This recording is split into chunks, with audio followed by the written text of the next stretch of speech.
Salut à tous, comme chaque dimanche 18 h, on se retrouve pour une nouvelle analyse de diète et celle-ci, elle va être très particulière, mais avant toute chose, un petit café. Merci mon brave. Maintenant que cela est fait, générique, action. Oui, vas-y, oui, oui, oui, oui, avec ton beau taxi. Cette semaine, pour la première fois, on va parler d'une diète végane. Pourquoi est-ce que j'ai choisi d'analyser ce type de diète? Eh bien parce que c'est très spécifique. Contrairement à ce que l'on pense, devenir végane et rester en bonne santé, c'est-à-dire éviter les carences, optimiser sa progression, etc., est bien plus compliqué que ce que l'on pense et demande des connaissances en nutrition plus poussées. J'espère donc avec cette vidéo pouvoir aider ceux qui veulent le devenir ou qui le sont à optimiser leur alimentation parce que vous pouvez tout à fait être vegan. Moi, personnellement, je n'ai rien contre ça. À partir du moment où c'est un choix raisonné, par exemple par éthique, eh bien, c'est une très bonne chose. Et à partir aussi du moment où vous comprenez que l'alimentation végane n'est en rien, nutritionnellement parlant et pour la santé, supérieure à l'alimentation omnivore. Ce n'est pas forcément plus sain. Par contre, encore une fois, par choix éthique, je le comprends totalement et loin de moi l'idée de juger négativement. Pour ce faire, on va donc analyser la diète d'une influenceuse qui s'appelle Alice Esmeralda. Petit disclaimer comme d'habitude, vraiment, je sais que vous allez rire parce que vous allez dire « Anthony connaît personne ». Je ne la connais absolument pas. Je n'ai jamais vu aucun de ses contenus. Je ne sais pas qui elle est, donc c'est pas une analyse d'elle à titre personnel ni professionnel, mais vraiment uniquement de la vidéo qui s'appelle « Une semaine dans mon assiette, entre parenthèses réaliste, riche en protéines, vegan, économique ». Voilà, donc c'est une vidéo très intéressante. C'est la première qui est ressortie lorsque j'ai tapé une journée dans mon assiette vegan sur Internet. C'est pour ça que je la prends. S'il vous plaît, soyez respectueux à son encontre dans les commentaires. Encore une fois, on n'est pas là pour la critiquer, on est juste là pour analyser sa diète et en tirer des enseignements. Tous ensemble, je vais vous donner mon avis. On y va, let's go. Hello tout le monde et bienvenue dans cette nouvelle vidéo Une semaine dans mon assiette. J'ai voulu vous montrer à quoi ressemblent mes repas de façon très réaliste. À noter que je vis toute seule, je suis végane et j'essaie d'avoir des bons apports en protéines qui tournent autour de 90-100 grammes par jour et de manger aussi relativement sainement avec beaucoup de légumes.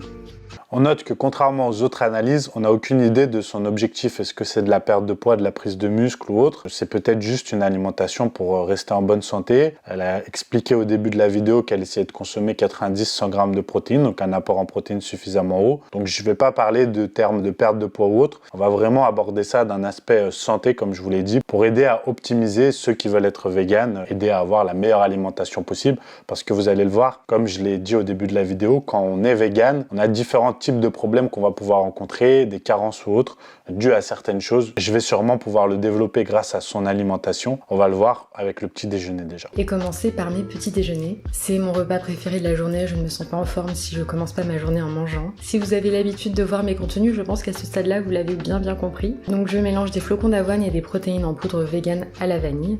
J'accompagne ça de yaourt de soja, de fruits, d'oléagineux et je mets tout ça dans un grand bol. Je varie un peu tous les jours mais la base reste souvent la même. Cette semaine-là, j'avais renouvelé mon stock de beurre de cacahuète que je fais moi-même avec mon blender. Vous avez une vidéo sur ma chaîne consacrée à la fabrication de beurre d'oléagineux maison. Alors, première chose très intéressante puisqu'elle parle du beurre de cacahuète et elle fait une erreur alors qu'il y a une petite erreur mais c'est rien. Elle parle de vidéos où elle montre comment faire de la purée d'oléagineux. Alors en fait, la cacahuète n'est pas un oléagineux, la cacahuète est une légumineuse. Qu'est-ce que ça change? Eh bien, en fait, en termes d'apport nutritionnel, la cacahuète est un peu différente des oléagineux et moins intéressante que ce que l'on pense. Donc ça ne veut pas dire que vous ne pouvez pas du tout en consommer, mais c'est moins intéressant d'aller consommer de la cacahuète que de l'amande, de la noisette, des noix de Grenoble par exemple. Et donc le beurre de cacahuète n'est pas une source à privilégier, une source de lipides incroyable parce qu'elle contient principalement des oméga 6. Alors c'est pas qu'il faut totalement supprimer les oméga 6, mais qu'on en consomme déjà suffisamment dans l'alimentation en général, donc il est plus intéressant d'aller chercher des oméga 3, des oméga 9 dans l'alimentation. Et la cacahuète contient pas mal d'antinutriments, qui n'est pas un problème quand on en consomme peu, mais quand on est vegan, on va le voir, qu'on consomme beaucoup de céréales, beaucoup de légumineuses, beaucoup d'oléagineux. On va consommer beaucoup d'antinutriments et si on n'utilise pas une des techniques pour réduire leur absorption, eh bien ça va venir très vite nous carencer. Et c'est pour ça que vous avez beaucoup de gens qui sont véganes, qui ont des carences notamment en zinc, parce qu'ils ont l'impression d'en consommer énormément via l'alimentation, parce qu'il y a beaucoup de sources de zinc, mais le facteur antinutriments, qui porte son nom, qui va venir empêcher l'assimilation des nutriments, va venir jouer un rôle important. Puisqu'on parle du zinc justement, vous ne le savez peut-être pas, mais ça fait plus de 2 ans que je suis sur le projet de créer ma marque de compléments alimentaires. Au mois de décembre, j'ai réussi à sortir mon premier complément alimentaire qui est un magnésium haute absorption fabriqué à 100% en France que vous retrouvez sur awtrainer.com. Vous avez été nombreux à me faire confiance et je vous en remercie. Et très bonne nouvelle puisque mon deuxième complément alimentaire vient de sortir et c'est justement du zinc. C'est du zinc avec un très bon dosage, fabriqué en France, avec une source bio disponible, c'est-à-dire que vous ne payez pas seulement pour un dosage dont vous allez assimiler 20%, mais pour un dosage qui va réellement vous servir, que vous allez bien assimiler. Et le zinc a de nombreuses fonctions sur le système hormonal, sur la santé de la peau, sur le système immunitaire entre autres. Ça peut être un très bon produit pour vous certainement. Je vous invite à aller sur le site, découvrir ce lancement du zinc et vous aurez une petite promo avec mon code Anthony10. Donc merci à tous ceux qui me feront confiance et qui me soutiendront pour ce nouveau lancement. Ça me fait vraiment plaisir de partager ça avec vous. Et malgré le fait que beaucoup nous disent non, les antinutriments, c'est pas vrai. Eh bien si, lorsqu'on est vegan, c'est une vraie problématique qu'on retrouve sur le terrain. Ça se vérifie souvent. C'est un facteur auquel il faut faire attention parce que vous aurez beau consommer du zinc, si vous consommez des antinutriments derrière qui empêchent l'absorption et qui vont plus vite dégrader vos taux de zinc, eh bien ça ne fonctionnera pas. Donc c'est une double équation à prendre en compte. J'ai souvent dit dans mes dernières vidéos, mais quand je mange un petit déjeuner qui est riche en protéines et en lipides, j'ai pas de sensation de faim pendant des heures avant le déjeuner. Là c'est très intéressant ce qu'elle dit, effectivement les protéines apportent beaucoup plus de satiété, diminuent beaucoup plus la sensation de faim, ça remplit beaucoup plus. Donc avoir un apport en protéines important, sans exagérer, est intéressant toujours au régime. Encore une fois, sans exagérer. Maintenant, son petit déjeuner en lui-même, il y a des fruits, c'est très bien. Il y a de l'avoine, c'est très bien. Le yaourt au soja, bon, c'est anecdotique. Dans un yaourt au soja, il n'y a rien d'intéressant nutritionnellement parlant, mais on peut en consommer, il n'y a rien de mauvais non plus. Ensuite, elle consomme des protéines véganes en poudre. Là, dur de juger parce qu'on ne sait pas lesquelles. Donc, il existe différents types de protéines en poudre véganes. Il faut essayer de faire attention à la composition, à la liste des ingrédients. Vous en retrouvez d'excellentes sur awtrainer.com. Pourquoi elles sont excellentes? Parce que sur awtrainer, je sélectionne les produits et je pense avoir un minimum de connaissances en nutrition pour être capable de faire attention et vous éviter de tomber dans certains pièges marketing et que vous puissiez consommer de la qualité. Donc ça vous donne, même si vous n'achetez pas dessus, ça vous donne un exemple avec la Sync, notamment sur le site, vous cherchez SYNC de protéines véganes qui sont bonnes parce que vous le verrez, la liste des ingrédients n'est pas faramineuse avec, on n'en finit plus d'ajouts de vitamines, minéraux dedans qui n'ont aucun sens, d'artifices, de colorants, etc. Et c'est des sources de protéines qui sont relativement complètes. Même si on en parlera, il ne faut pas avoir peur des aminogrammes non complets dans les protéines végétales et que toutes les protéines comptent. Les protéines des pâtes, des pommes de terre, il ne faut pas compter que les protéines animales, c'est faux. Bon, juste pour ceux qui iront voir la vidéo en entier, après elle fait toute une partie où elle montre une variante de son petit déjeuner, une partie meal prep. Encore une fois, on est là que pour analyser la diète que l'on voit, sinon ces vidéos n'en finissent plus, vous le savez. Quand il y a des parties entraînement, je les zappe. C'est vraiment une analyse que de sa diète et d'une journée type pour vous aider. Pour le premier jour, j'avais fait des gnocchis poêlés, des aiguillettes végétales, la salade de concombre et une sauce au yaourt. Il y a un légume aussi que je consomme beaucoup, c'est le chou chinois. Donc on passe au déjeuner, au deuxième repas. Donc on a des gnocchis. Alors vous avez des gnocchis plutôt à base de pommes de terre et de farine de blé. Choisir l'un ou l'autre comment? Eh bien vous regardez la composition. Déjà, si vous avez sensiblement des problèmes avec le gluten, vous vous orientez plutôt vers ceux à base de pommes de terre et sinon vous prenez ceux au blé.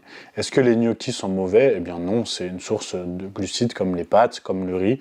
Il n'y a rien de mauvais à consommer les glucides des gnocchis si ça rentre dans vos calories. Quant à l'index glycémique, j'espère que vous avez suivi tous les épisodes précédents. J'ai expliqué en long, en large et en travers que l'index glycémique n'est qu'un élément à prendre en compte sur la glycémie et que ce qui va réellement impacter votre glycémie, c'est l'index glycémique plus la charge glycémique, plus le repas dans son ensemble, lipides, glucides, protéines, fibres, qui vont venir réguler la glycémie.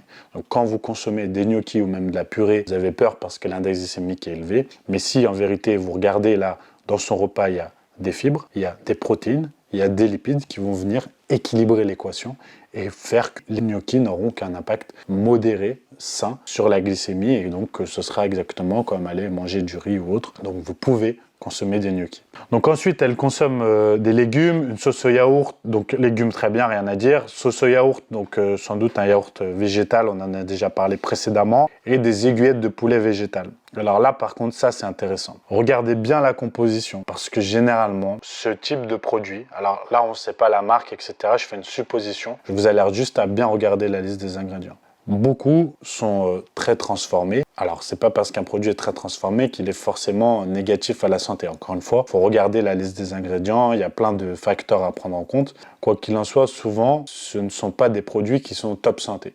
Donc, si vous en consommez tous les jours, ce n'est pas un super apport en protéines. Ce que je veux dire, si vous êtes vegan, c'est qu'en termes de source de protéines, ce n'est pas ce que je privilégierais au quotidien pour être en bonne santé. Donc là, comment faire? Eh bien, il faudrait compléter par, vous avez les légumineuses, mais vous aurez le problème, le facteur antinutriments qui va venir se mettre en travers. Voilà, il faut essayer de composer entre les oléagineux, les légumineuses, ce genre de produits en choisissant ceux qui vont être le moins transformés possible, c'est-à-dire du moins composés du moins d'éléments nocifs possible. Donc bien sélectionner votre marque, bien sélectionner votre liste d'ingrédients et prendre le temps de lire les étiquettes. Je pense que c'est l'étape la plus importante pour bien sélectionner vos produits et vos apports en protéines lorsque vous êtes vegan, parce que vous ferez forcément face sinon à des produits ultra transformés, en tout cas bien plus qu'un steak de bœuf ou qu'une escalope de poulet qui arrive tel quel. Donc il faut que vous soyez attentif à ça et que vous ne vous disiez pas parce que c'est végétal, c'est plus sain. C'est faux à partir du moment où il y a des éléments qui peuvent aussi être néfastes pour la santé. Maintenant, le meilleur moyen reste donc de compléter vos apports en protéines avec des légumineuses, des oléagineux, en utilisant les techniques pour réduire les facteurs d'antinutriments. Comment on fait? Eh bien, le fait de faire pré-tremper avant cuisson, par exemple, va éliminer des antinutriments. Le fait de faire germer va éliminer des antinutriments. Le fait de faire fermenter va éliminer des antinutriments. Le fait de faire suffisamment cuire vos légumineuses et vos oléagineux va aussi enlever des antinutriments. Donc c'est autant d'outils que vous pouvez utiliser pour éviter les facteurs d'antinutriments. Et si vous êtes vegan et que vous consommez tous les jours des oléagineux, des légumineuses, je vous recommande de le faire, de prendre cette habitude-là pour optimiser votre santé. Et dans ce cas-là, vous aurez par exemple moins de risques de carence.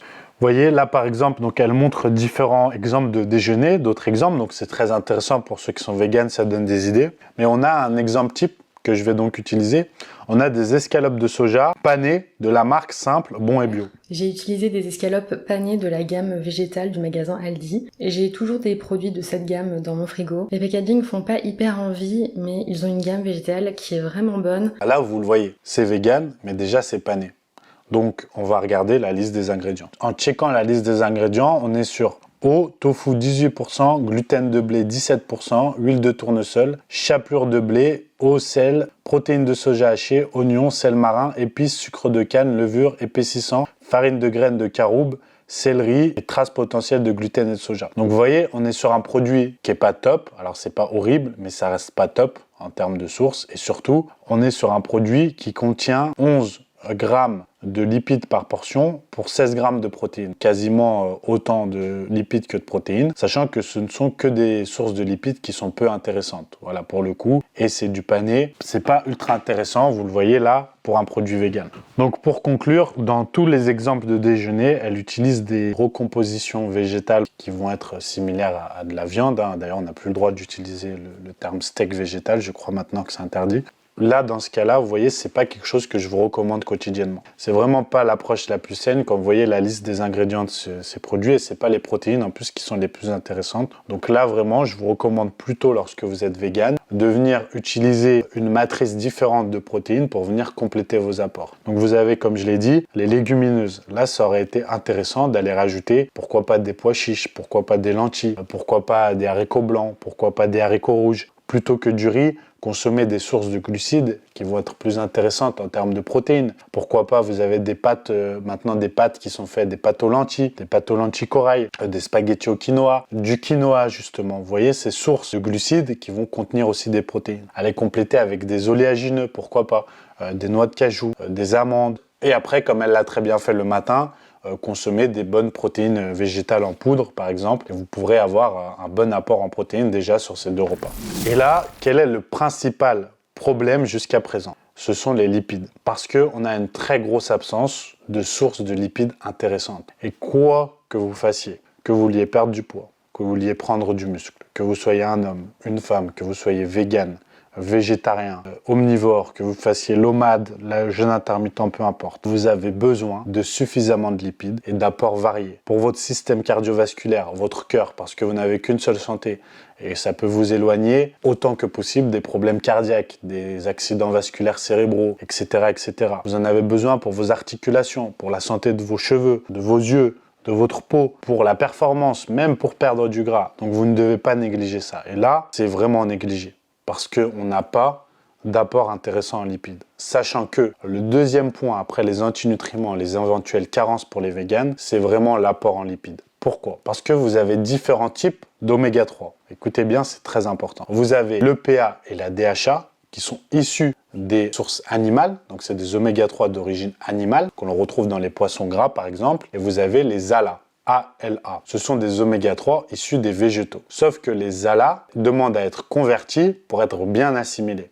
Et nous ne sommes pas égaux face à ça. Et l'assimilation des ALA ne se fait pas toujours et pas toujours bien. Il y a différents facteurs pour ça. Donc lorsque vos sources de lipides ne sont que issues des végétaux, et vos oméga 3 aussi, c'est déjà compliqué d'être sûr d'avoir vos bons apports en oméga 3. Donc si en plus de ça, comme ici, vous n'en avez aucun, parce que depuis le début, on n'a aucun apport en oméga 3, vous risquez pas mal de soucis. Peut-être des aménorrhées, donc une absence de règles, un système hormonal en berne, une libido plus basse, une énergie plus basse, des performances sportives plus basses, plus de difficultés à perdre du gras, à prendre du muscle, etc., etc. Donc si vous êtes vegan, soyez au moins attentif à optimiser au maximum vos apports en ALA pour avoir une bonne conversion. Dans quoi est-ce qu'on va retrouver les ALA? Eh bien, vous avez par exemple l'huile de colza, vous avez les noix de Grenoble, les noix en général, vous avez les noix de macadamia. Dans certains oléagineux et dans certaines huiles végétales, bien sûr, puisque vous êtes vegan, vous retrouverez des apports intéressants en oméga 3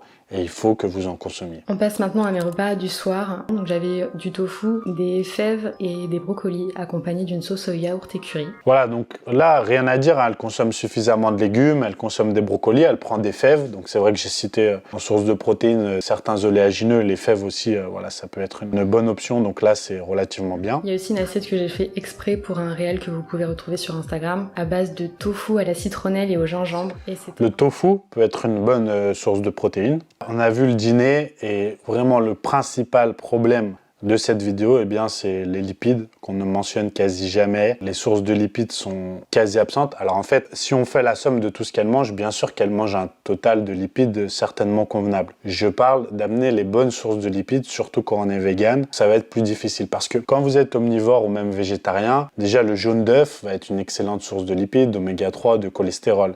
Vous allez rajouter peut-être si vous êtes omnivore des poissons gras. Vous allez rajouter voilà d'autres éléments comme ceci qui vont venir ajouter des lipides, le fromage, etc. Et bien là, quand on est vegan, on n'a pas ces lipides-là. On n'a pas les lipides des œufs, on n'a pas les lipides des poissons gras, on n'a pas les lipides de la viande, on n'a pas les lipides du fromage. Donc on doit aller les chercher dans les sources végétales. Dans les sources végétales, il y a énormément d'oméga 6, d'oméga 6. Donc il faut venir compenser pour la santé, comme je l'expliquais, pour tous les marqueurs que j'ai expliqués précédemment, et venir sélectionner spécifiquement des sources d'oméga 3, d'oméga 9, d'oméga 7 pour votre santé. Donc j'en ai cité quelques-uns précédemment. Voilà, donc c'était une diète très simple avec 3 repas, mais c'était très intéressant d'aborder la problématique végane entre guillemets, qui peut en être une si vous ne faites pas les bons choix, mais qui peut aussi être une très bonne alternative et façon de s'alimenter, à condition de maîtriser les divers paramètres que je vous ai cités. Donc pour résumer, eh bien, les principales choses auxquelles il faut faire attention, c'est les carences qui peuvent venir soit à cause d'un manque d'alimentation variée et vous manquez de certains micronutriments, soit d'un apport trop important en antinutriments que vous retrouvez bien dans les céréales, dans les légumineuses, dans les oléagineux. Donc il faut utiliser les techniques dont j'ai parlé, de pré-trempage, de faire suffisamment cuire, etc. De germinaison, je crois qu'on dit germinaison, germination. Excusez-moi si le terme est faux, mettez-le dans les commentaires. Voilà, et faire attention à ça, premièrement. Et ensuite, les sources de lipides, très importantes à bien choisir. Les compléments alimentaires peuvent être une excellente option lorsque vous êtes vegan et que vous manquez de certains apports, par exemple en zinc, en vitamine B, etc. Donc attention à ça aussi, à bien vous complémenter avec bien sûr des compléments alimentaires qui respectent vos convictions donc vegan, mais ça peut être une très bonne alternative, surtout pour les protéines en poudre comme je vous l'ai dit. Et là, vous retrouvez un large choix sur www.awtrainer.com. Voilà, j'espère que cette vidéo vous aura plu et si vous êtes vegan, j'espère qu'elle vous aura aidé peut-être à faire les meilleurs choix et améliorer votre approche. N'hésitez pas si vous avez des questions dans les commentaires et à me suggérer des prochaines vidéos de diète à analyser. On se retrouve très vite pour un prochain épisode. A plus, bye bye. Le fond la mort, le do, do, do, do, do. Le fond la mort, le do, do, do.